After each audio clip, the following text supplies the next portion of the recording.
میں دعوے سے کہتا ہوں کہ آپ میں سے جن لوگوں کے گھروں میں بلیاں نہیں ہیں تو اس ویڈیو کو دیکھنے کے بعد آپ بھی اپنے گھروں میں بلیاں لے آئیں گے۔ حضرت محمد صلی اللہ علیہ وآلہ وسلم بلیوں کے متعلق ایک پراسرار سچائی جانتے تھے۔ اس سچائی کو اس ویڈیو میں ہم جانیں گے۔ لیکن کیا آپ نے کبھی اس مخلوق کے عجیب و غریب طرز عمل کے بارے میں سوچا ہے کہ بلیوں میں بلا کی مہارت ہوتی ہے؟ یہ ذہین بھی ہوتی ہے اور ان کا ایک ایسا راز بھی ہے جسے آپ سننے پر چونک جائیں گے کہ جو مخلوق ہمارے ارد گرد 24 گھنٹے موجود ہوتی ہے ان کا یہ راز آج تک ہم کیوں نہیں جان پائے۔ اس ویڈیو میں ہم بلیوں کے متعلق کئی گہرے راز جانیں گے اور یہ جانیں گے کہ بلیوں کو حضرت آدم علیہ السلام کی پیدائش کے فوراً بعد کیوں پیدا کیا گیا۔ تو اگر آپ جاننے کے لیے تیار ہیں تو شروع کرتے ہیں۔ ایک سٹڈی کے مطابق بلیوں میں ایک خاص طاقت ہوتی ہے جو کسی اور جاندار میں نہیں ہوتی۔ خاص طور پر بلیوں کے متعلق وہ باتیں جو ہمیں حضرت محمد صلی اللہ علیہ وآلہ وسلم نے بتائی ہیں، اور آپ صلی اللہ علیہ وآلہ وسلم کی کئی باتیں اتنی دلچسپ ہیں کہ سائنسدان ان باتوں کی بنا پر بلیوں میں نئی اور حیرت انگیز خصوصیات کو ڈھونڈ پائے ہیں۔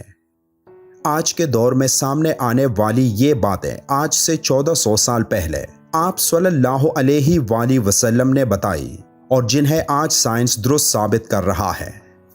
اسلامی تعلیمات کے مطابق حضرت آدم علیہ السلام کے بعد 2 جانداروں کو اللہ نے پیدا فرمایا، ایک سانپ اور دوسری بلی۔ سانپ کے برعکس بلی میں اللہ نے کچھ پراسرار خصوصیات رکھی ہیں جن کی وجہ سے ایک انسان اس سے لاتعداد فائدے حاصل کر سکتا ہے۔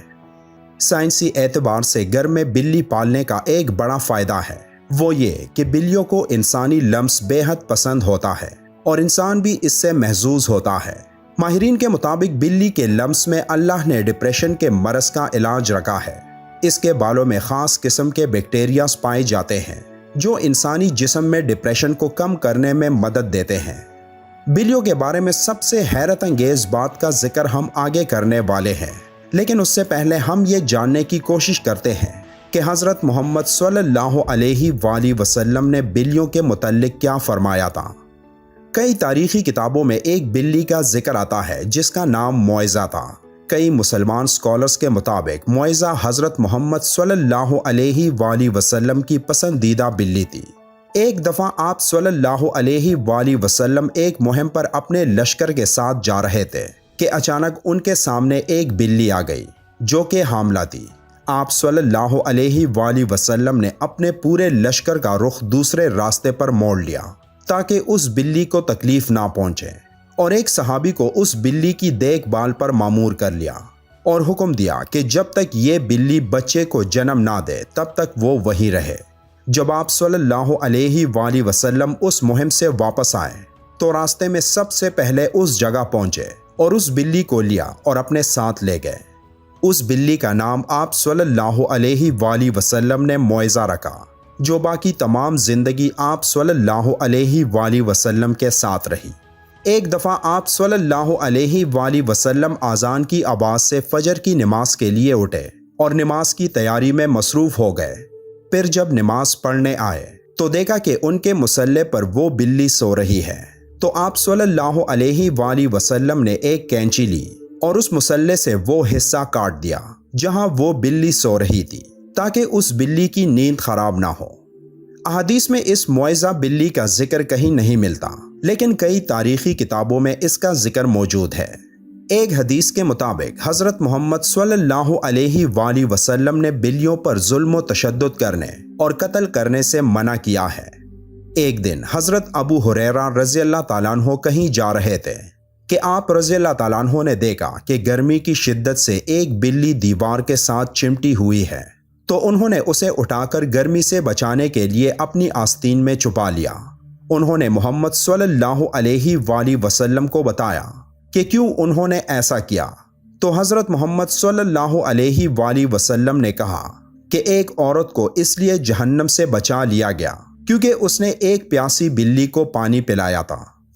سیدنا عبداللہ بن عمر رضی اللہ تعالیٰ عنہ فرماتے ہیں کہ رسول اللہ صلی اللہ علیہ وآلہ وسلم نے فرمایا، ایک عورت کو بلی کی وجہ سے عذاب ہوا، اس نے بلی کو قید کر کے رکھا یہاں تک کہ وہ مر گئی، پھر اسی بلی کی وجہ سے وہ جہنم میں گئی۔ جب اس نے بلی کو قید میں رکھا تو نہ کھانا دیا، نہ پانی، اور نہ ہی اسے آزاد کیا تاکہ وہ خود کیڑے مکوڑے کھا کر گزارا کر لیتی، یعنی اس نے بلی کو تڑپا تڑپا کے مارا تھا، اس لیے وہ جہنم میں گئی۔ ایک حدیث مبارکہ ہے کہ ایک عورت نے حضرت عائشہ رضی اللہ تعالیٰ عنہ کو کھانا بھیجا تو وہ نماز پڑھ رہی تھی۔ اس عورت نے کھانا وہیں رکھ دیا تو ایک بلی آئی اور آ کر اس میں سے کھا گئی۔ حضرت عائشہ رضی اللہ تعالیٰ عنہ نے نماز کے بعد اسی جگہ سے وہ کھانا کھایا جہاں سے بلی نے کھایا تھا، اور فرمایا بلا شبہ رسول کریم صلی اللہ علیہ وآلہ وسلم کا فرمان ہے کہ بلی پلید اور نجس نہیں بلکہ یہ تو تم پر آنے جانے والیاں ہیں۔ حضرت عائشہ رضی اللہ تعالیٰ عنہ بیان کرتی ہیں کہ میں نے رسول کریم صلی اللہ علیہ وآلہ وسلم کو بلی کے بچے ہوئے پانی سے وضو کرتے ہوئے دیکھا ہے۔ آپ صلی اللہ علیہ وآلہ وسلم نے فرمایا کہ ایک بلی کا منہ تمام حیوان میں صاف ستھرا ہوتا ہے۔ آپ نے دیکھا ہوگا کہ بلیاں ہمیشہ خود کو صاف ستھرا رکھتی ہیں، یہ زیادہ تر خود کو صاف پانی سے گیلا کرتی ہیں، اور یہی وجہ ہے کہ ان میں بیماریاں بہت کم ہوتی ہیں۔ اسلام میں بلی کی بہت اہمیت بیان ہوتی ہے، لیکن صرف اسلام میں ہی نہیں بلکہ قدیم مصر میں بھی بلی کو اہمیت حاصل تھی، یہاں تک کہ اس دور میں کسی بلی کو تکلیف دینا یا قتل کرنا ایک انسان کے قتل سے بڑی سزا سمجھی جاتی تھی، کیونکہ قدیم مصریوں کا یہ ماننا تھا کہ بلی ایک انسان سے زیادہ رتبے والی مخلوق ہے۔ یہی وجہ تھی کہ اس دور میں کوئی بلی مر جاتی تو اسے بھی فرعونوں کی طرح حنوط کیا جاتا تھا۔ اسلام میں تمام جانداروں کے ساتھ اچھا سلوک دینے پر زور دیا گیا ہے، لیکن بلی کی اہمیت اس وجہ سے زیادہ ہے کہ بلی میں اللہ نے ایک خاص طاقت پوشیدہ رکھی ہے۔ ایک جگہ پڑھنے کو ملا کہ ایک دفعہ حضرت ابو بکر صدیق رضی اللہ تعالیٰ عنہ کو پورے بدن میں شدید تکلیف ہوئی اور وہ صحیح طور پر کھڑے بھی نہ ہو پاتے۔ وہ تکلیف اتنی تھی کہ آپ رضی اللہ تعالیٰ عنہ کو نماز پڑھنے میں بھی دشواری تھی، یہاں تک کہ ایک دن آپ رضی اللہ تعالیٰ عنہ نے ایک بلی کے بچے کی جان بچائی جب کچھ وحشی جانور اسے مارنے کی کوشش میں تھے۔ آپ رضی اللہ تعالیٰ عنہ فرماتے ہیں کہ وہ بلی کا بچہ ان کے پاس تھا اور کچھ دنوں میں ان کے جسم کا پورا درد غائب ہو گیا، اور پھر ایک دن اس بلی کی ماں اس کو ڈھونڈتی ہوئی آئی اور اسے اپنے ساتھ لے گئی۔ آپ رضی اللہ تعالیٰ عنہ فرماتے ہیں کہ اس دن کے بعد ان کو درد نہیں ہوا۔ آپ نے یہ واقعہ فرماتے ہوئے کہا کہ اس رات حضرت محمد صلی اللہ علیہ وآلہ وسلم ان کے خواب میں آئے اور فرمانے لگے کہ اے ابو بکر، تمہاری تکلیف کو دور کرنے کے لیے اللہ نے آپ کے پاس ایک بلی کو بھیجا جس کی وجہ سے آپ کے جسم کا درد ٹھیک ہو گیا۔ جن لوگوں نے گھروں میں بلیاں پال رکھی ہوتی ہے تو انہیں یہ معلوم ہوگا کہ بلیاں کبھی کبھی نیند میں ایک عجیب آواز نکالتی ہیں۔ ماہرین کے مطابق بلی کی اس آواز کی فریکوینسی 20 سے 140 ہرٹز تک ہوتی ہے، اور بلی کی آوازوں کی یہ فریکوینسی ایک انسانی صحت کے لیے نہایت مفید ثابت ہوتی ہے۔ آج کی ٹیکنالوجی کے پیچھے بھاگنے والے لوگوں کو بلی کے جسم میں موجود انرجی اور طاقت کا علم نہیں، لیکن قدیم زمانے کے لوگ بلیوں کی ان خصوصیات سے واقف تھے، اور یہی وجہ تھی کہ وہ لوگ بلیوں کو خود سے دور نہیں رکھتے تھے۔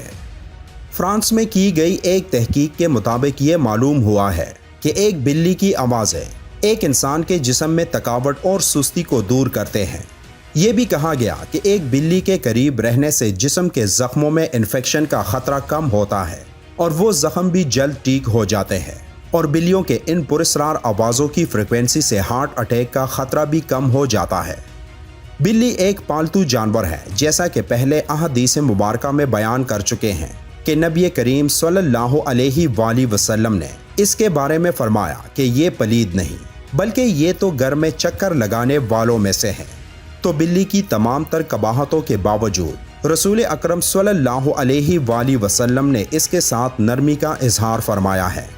اگر کوئی بلی خونخوار ہو اور گھر کا نقصان کرتی ہے تو اسے مارنے کی بجائے پکڑ کر کسی دور دراز علاقے میں چھوڑ دیا جائے تاکہ وہ اپنا ٹھکانہ بدل لے، لیکن اسے قتل کرنے کی اجازت نہیں دی جا سکتی اور نہ ہی تکلیف دینے کی۔